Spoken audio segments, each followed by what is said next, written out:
강원도 최전방에서 군대 생활하면서 군화 이게 신는 게 적응이 안 돼가지고 피부가 좀 약한 편이에요, 제가. 그래서 뒤에 봉화지겸이라고 있어요. 걸려가지고 훈련을 못 받고 의무대 가서 좀 며칠 지내게 되었어요. 의무대에서 지내면서 하는 게 특별한 게 없어요. 쉬는 거니까. 쉬는데 화장실 옆에 가가지고 햇빛이 따뜻하게 내리쬐는 돌 위에 앉아가지고 뭘 할까를 생각하니까 주머니에 우리 누나가 보내준, 그때 군에 갈 때 레인대 같이 챙겨준 포켓 성경, 신약 성경과 시편이 달려있는 포켓 성경이 있어요. 가면 힘들고 어려울 때 말씀 가까이 하고 꼭 읽으라고.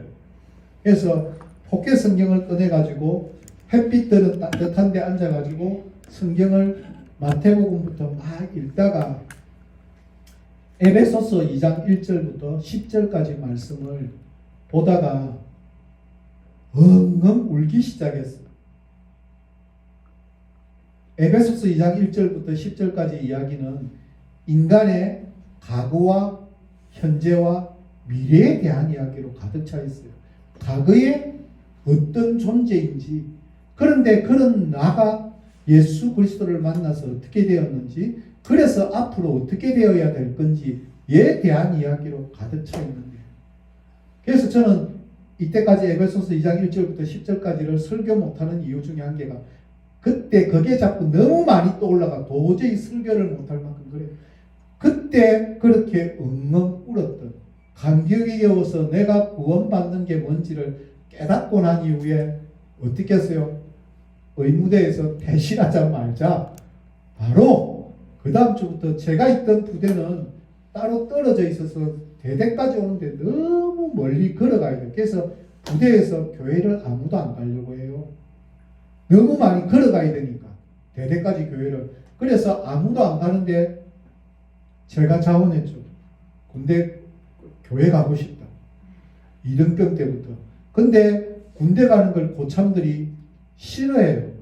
왜냐하면 휴일날, 주일날 가는 거니까 쉬는 날인데 쉬고 놀아야 되는데 보초 안 쓰고 놀 수 있는데 제일 쫄따구가 교회 간다고 보초도 안 쓰고 가니까 싫어하거든요. 근데 가라고 챙겨줬어요. 왜냐하면 군대에서 나오는 담배를 받는 대신에 자기들이 내 걸 다 피웠거든요. 그러니까 군대에서 교회 가는 걸 좋아하니까 보내주더라고요. 그래서 빠지지 않고 계속해서 다녔던 게 막 생각이 나요. 그럴 만큼 믿음 생활하는 그게 굉장히 우리의 삶 가운데 때로는 힘들고 어렵고 좋은 것만 있는 게 아닌 때가 너무나 많이 있습니다. 나에게도 그래서 너는 나를 누구라고 하느냐고 예수님께서 물으신다면 저에게는 언제나 그때 만났던 예수님에 대한 게 너무 집중적으로 나타납니다. 그것은 누구에게나 마찬가지입니다. 다른 사람들이 목사가 설교할 때 예수님의 십자가에 못 박힌 그런 이야기하는 것 말고 궁극적으로 그래서 너는 도대체 누구라고 하느냐에 대한 진짜의 믿음의 고백이 없으면 우리의 믿음은 여전히 갈등과 고민과 괴로움 속에서 지낼 수밖에 없다는 사실입니다.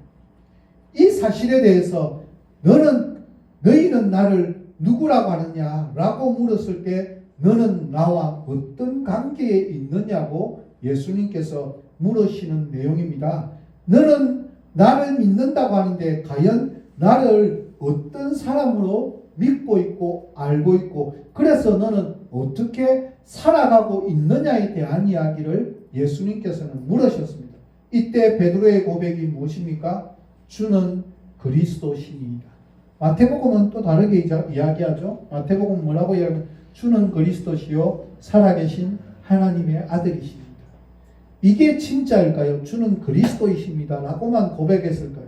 잘은 몰라요. 근데 성경은 마태, 마가, 누가, 요한 중에서 마가복음이 제일 먼저 적혔기 때문에 마가복음이 진짜고 마태복음은 마태 공동체에 더 많은 신앙 고백이 그 속에 플러스 되었다라고 얘기를 해요. 그러니까 이 말이 더 정확한 거. 굉장히 짧지만 그리스도라고 하는 고백입니다. 그러나 이것은 참으로 엄청난 고백입니다. 이 고백이 엄청난 고백인 이유는 이 고백은 창세기부터 시작되어진 구약의 모든 역사 속에서 이야기하고 있는 성경의 핵심이, 구약의 핵심의 내용은 뭐라고요?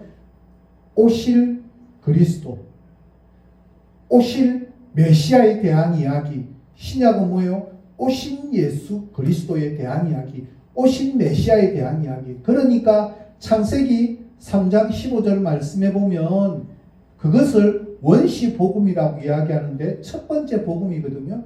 거기부터 이미 메시아가 이 땅에 와서 원수들을 대적하고 이길 것에 대한 이야기를 이미 말씀하고 있고, 그래서 이스라엘 백성은 창세기부터 끝까지 말라기까지 이어진 그 사상의 핵심적인 요소를 뭐라고 생각하는 거예요? 메시아를 기다리고 있고 메시아를 소망하고 있습니다.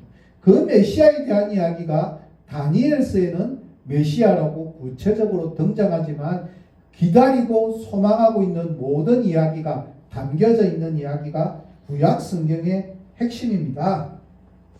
이 그리스도에 해당되어지는 헬라어는 크리스토스입니다. 이 뜻은 기름 부음을 받은 자라는 뜻인데, 크리오라고 하는 동사에서 유래된 말인데, 크리오는 기름을 바르다, 기름을 붓다라는 뜻입니다. 그래서 크리스마는 기름 부음, 영고, 고약이라고 하는 뜻을 가지고 있습니다. 아이스크림 있죠? 아이스크림. 아이스를 제외하고 크림이라고 이야기할 때 이 크림이라고 하는 것은 1차적인 뜻은 우유기름이라고 하는 뜻을 가지고 있습니다. 영어로 더 크림이라고 이야기할 때 이것은 가장 맛있는 핵심적인 요소들만 모았다는 뜻입니다. 그것이 뭐라는 거예요? 아이스크림. 아이스크림은 아이스크림의 유혹에서 넘어가지 못하고 유혹당할 수밖에 없는 것이, 그때 그 맛이 내 머릿속에 너무나 각인되어 있는 제일 맛있는 것만 감추려서 모아놓은 기름 덩어리이기 때문에 그 유혹에서 결코 이길 수 없다는 뜻입니다.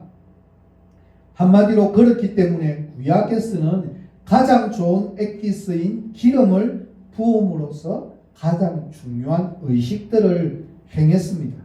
왕이 될 사람에게 올리브 기름을 부어서 왕위에 오르게 하고 선지자나 제사장에게도 동일하게 기름을 부어 세웁니다. 그래서 기름 부음 받은 자라고 하는 말은 하나님께서 세우신 사람이라고 하는 뜻을 가지고 있습니다. 히브리어로는 기름을 붓다. 동사가 마사입니다. 이 마사라고 하는 동사에서 기름 부음 받은 자, 메시아라고 하는 말이 생겨났습니다. 우리 개혁 성경에서 구약에서는 사실 메시아라고 하는 말이 한 번도 나오지는 않습니다. 그 대신에 기름 부음 받은 자라는 말이 33번이나 나옵니다.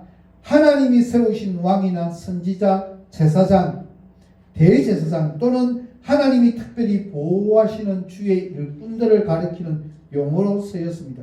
그런데 기름 부음 받은 자가 흔히 메시아라고 할 때의 의미로 쓰이기 시작한 것은 다니엘서라고 이야기를 했습니다.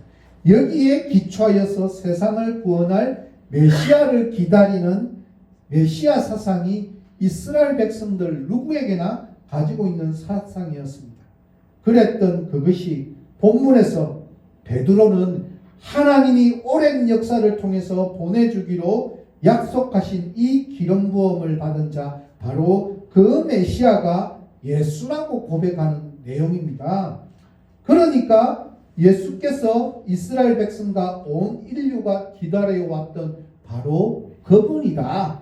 그분이 메시아고 그분이 그리스도라고 하는 뜻을 고백하고 있는 내용입니다. 한마디로 세상을 구원하고 인류를 구원할 분입니다. 그런데 30절 말씀해 보니까 이러한 고백을 하고 난 이후에 이에 자기의 일을 아무에게도 말하지 말라 경고하시고, 왜 이런 사실을, 예수님이 그리스도라고 하는 사실을 침묵하라고 말씀하셨을까? 왜 경고하셨을까? 라고 하는 부분입니다. 왜냐하면 일반 사람들이 가지고 있는 메시아 관, 여기서 오늘 낮 예배 시간에 또도 우재영 목사님이 잠깐 언급했던 내용입니다. 그리스도, 메시아가 어떤 사람이라고 생각하는 거예요? 정치적인 메시아로만 모든 사람들이 이해하고 있고 그렇게 왔으면 좋겠다고 생각하고 있는 소망이 뭐냐면 정치적인 메시아예요. 어떤 정치적인 메시아? 그때 당시를 다스리고 있던 로마를 무찌르고 로마를 이기고 최고로 우뚝 서는 이스라엘이 되는 것, 그것이 이스라엘 백성들이 가지고 있는 메시아관이다 보니까 여기에 대해서 다른 사람들에게는 너가 지금 말하고 있는 그 우리에게 약속된 그 메시아, 그분이 바로 나라고 하는 사실을 세상 사람들에게 말하게 되면 아무도 믿지 않을 뿐만 아니라 오히려 이상한 사람으로 취급당할 수 있으니까 거기에 대해서 지금은 침묵하라고, 말하지 말라라고 그렇게 이야기하고 있는 내용입니다. 이 말씀을 하시고 난 이후에 31절부터 33절까지는 첫 번째 순환에 대한 예고입니다. 그리스도로서 자신의 운명을 처음으로 제자들에게 알려주시는 내용입니다. 그리스도께서 하나님의 나라를 완성하시는 방식이 무엇이냐? 그것은 사람들이 기대하고 있고 사람들이 생각하고 있는 방향과 정반대의 방향입니다. 전혀 다른 방향입니다. 어떤 방법입니까? 십자가의 방법이고 고난의 방법이고 수치의 방법이고, 오늘 아침에 묵상 코치를 통해서 오늘 본문을 듣는데 그렇게 이야기하더라고요. 저도 그 이야기는 처음 들었어요. 십자가형이 남자들이 당할 수 있는 가장 치욕스러운 형벌이라고. 유대인 사회에서는. 왜냐하면 완전히 벗겨지는 모습이죠. 얼마나 치욕스러울까. 그 치욕스러운 방법을 선택한다는 그게 어떤 일일까. 아무도 결코 그 일만큼은 하기를 원하지 않는 그것을 선택하는 그것이 하나님 나라의 방식이라는 사실입니다.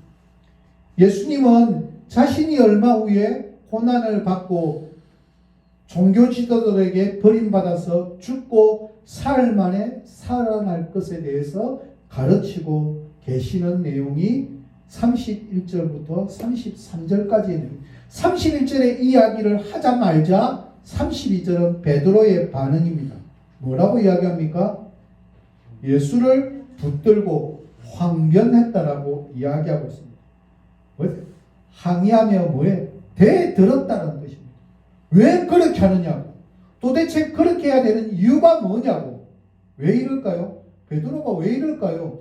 누구나 베드로는 바로 앞에, 다른 사람은 잘 모르는 메시아 사상, 그분이 바로 그리스도 당신이십니다 라고까지 고백했는데 왜 이렇게까지 항변하고 있을까요? 그 이유가 무엇일까요? 그것은 베드로의 자신의 기준, 자신의 생각, 자신의 뜻과 다르기 때문에, 베드로도 생각할 때는 적어도 이스라엘 백성이 생각하는 메시아까지는 아니더라도 적어도 예수님이 이 땅에서 그리스도기 때문에, 메시아기 때문에 적어도 이 나라에, 이곳에 하나님 나라를 세우면 나에게 뭔가 한 개라도 주지 않을까라고 기대하고 있었고 원하고 있었고 소망하는 것이 베드로에게는 분명히 있었다라고 그렇게 생각합니다. 저는 이것이 너무 중요하다고 생각해요.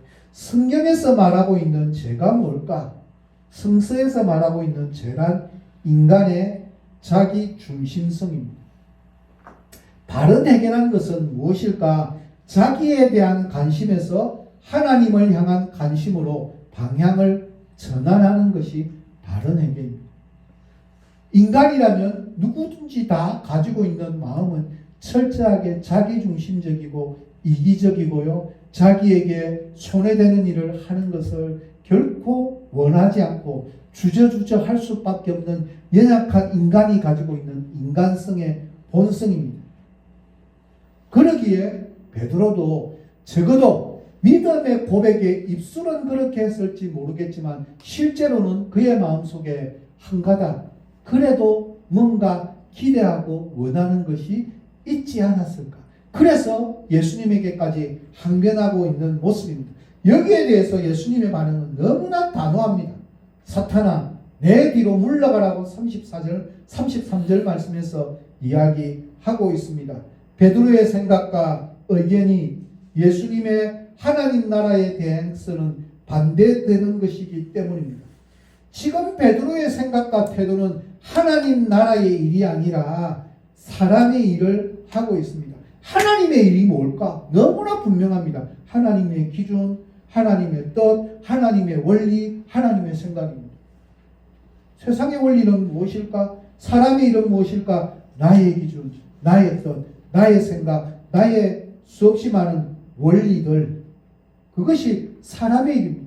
베드로마저 그랬다면 우리도 때로는 바른 믿음의 입술의 고백은 있을지 모르겠지만 적어도 우리도 나라고 하는 인간 중심성, 그거에 대해서는 자유롭지 못한 존재가 아닐까. 목사인 저에게도 똑같이 가지고 있는 모습일 수도 있습니다. 그러면서 이제 영광과 축복과 권세를 누리는 메시아만을 바라보고 있는 제자들에게 고난 중의 왕, 고난을 받는 메시아를 설명하고 난 이후에 이제 설명하는 게 뭐예요? 34절부터 9장 1절까지예요.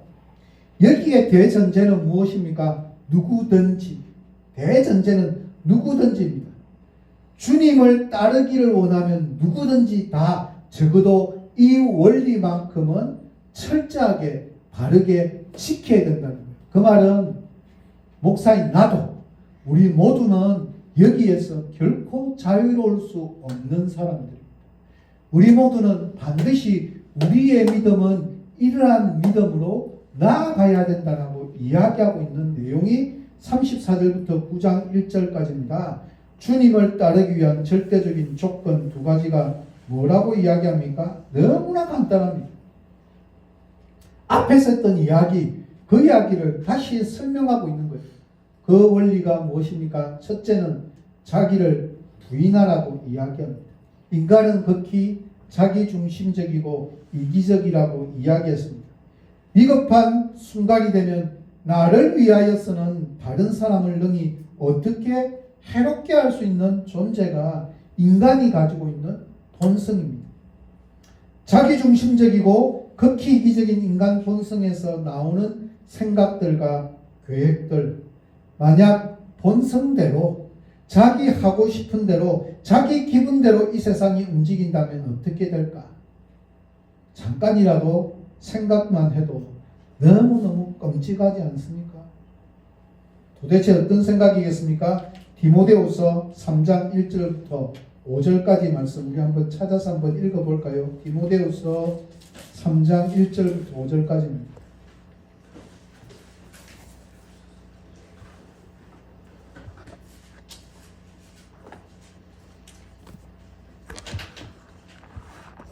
같이 한번 읽도록 하겠습니다. 너는 이것을 알라. 말세에 고통하는 때가 이르러 사람들이 자기를 사랑하며 돈을 사랑하며 자랑하며 교만하며 비방하며 부모를 거역하며 감사하지 아니하며 거룩하지 아니하며 부정하며 원통함을 풀지 아니하며 모함하며 절제하지 못하며 사나우며 선한 것을 좋아하지 아니하며 배신하며 조급하며 자랑하며 쾌락을 사랑하기를 하나님 사랑하는 것보다 더하며 경건의 모양은 있으나 경건의 능력은 부인하니 이 같은 자들에게서 내가 돌아서라. 너무나 간단합니다. 이 목록들의 공통점은 설명하는 뭐예요? 하나님의 뜻에 순종하지 않고 내 하고 싶은 대로 내 기분대로 내 감정대로 내 의지대로 그냥 살아가면 이렇게 된다에 대한 이야기를 하고 있습니다. 여기서 자기를 부인하고 해서 부인한다는 것은 헬라어의 원뜻은 떼어내어서 버리다라는 뜻입니다. 적당히 버리는 체하는 것이 아니라 철저하게 완전하고 온전하게 다 제거해 버리는 것입니다. 그것이 자기를 부인하는 것입니다. 내가 그리스도인이 되었다는 것은 이제부터는 내 기분, 내 감정, 내 의지에 대해서 적어도 내려놓겠습니다에 대한 고백으로 이 땅을 살아가는 거라고 그렇게 말씀하고 있습니다. 두 번째는 무엇입니까? 자기 십자가를 지고 그렇게 이야기합니다. 이 말의 뜻을 잘 이해를 해야 됩니다. 먼저 자기를 뭐 했습니까? 부인했지 않습니까? 나를 죽였습니다. 나를 떼어내었습니다. 나를 떼어내오고 난 이후에 비어있는 이 빈 공간에 뭘 한다는 거예요? 자기 십자가를 나의 빈 공간에 이 십자가를 내 마음에 온전히 고스란히 집어넣는 것입니다. 예수님은 하나님의 뜻에 죽기까지 순종하기 위해서 십자가를 지셨습니다. 인간적인 생각으로는 도저히 지고 가고 싶지도 않고 지고 싶은 마음도 없는 십자가였지만 한 것은 간단합니다. 하나님의 뜻을 이루기 위해서 지켜야만 했습니다. 그런데 여기서 우리가 꼭 기억해야 될 부분이 있습니다. 자기 십자가라고 하여서 자신이 감당해야 될 인생의 무거운 짐 정도로 생각해서는 결코 안 된다는 사실입니다. 십자가라는 것은 항상 하나님의 뜻을 이루어 드리기 위한 순종과 관련이 있는 것이지 내가 하기 싫은 걸 아이고 십자가인데 억지로 해야지. 예를 들어서 참 우리 교단의 부끄러운 이야기인데 동합책 교단의 부끄러운 이야기인데 우리나라에서 제일 큰 교회 목사가 자기 아들에게 교회를 물려주면서 너희의 짊어지 이야기를 십자가라고 이야기했는데 그게 제일 큰 교회 딸이 목사 그게 무슨 십자가예요? 그런 걸 가지고 십자가라고 갖다 붙이면 된다는 거예요? 아니면 안 된다는 거예요? 내가 그냥 그렇게 나도 가서 짊어지겠는데 그 십자가는 다 그렇게 생각하지 목사 중에 그렇게 안 생각할 사람 누가 있겠어요? 그런 거를 십자가라고 그렇게 말을 갖다 붙여서는 안 된다는 사실입니다. 항상 하나님의 뜻을 이루기 위한 순종의 아름다운 모습이기 때문에 순종하되 뭘까지 죽기까지 순종하여서 부활에 이르게 되는 그것이 십자가라는 거예요.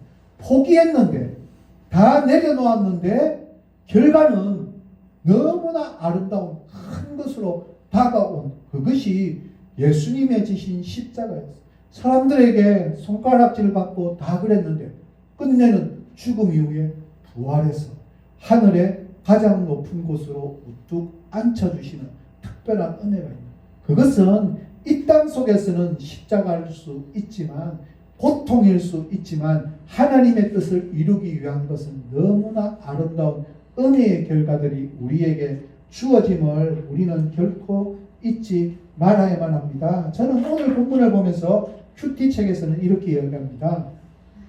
예수님께서 이 땅에 오신 목적을 설명하고 있는 본문인가 아울러서 이 예수님을 믿는 우리들이 어떤 제자도를 가지고 이 땅을 살아가야 되는지에 대해서 말씀하고 있는 본문이라고 이야기했습니다. 저도 그 말에 대해서 전적으로 동의합니다. 예수 그리스도가 어떤 분인지를 알게 되면 어떤 제자도의 삶을 살아가야 되는지를 하나로 묶어져 있는 본문. 그래서 마가복음은 전반전과 후반전으로 나누면서 여기서부터 후반전이 시작되어집니다.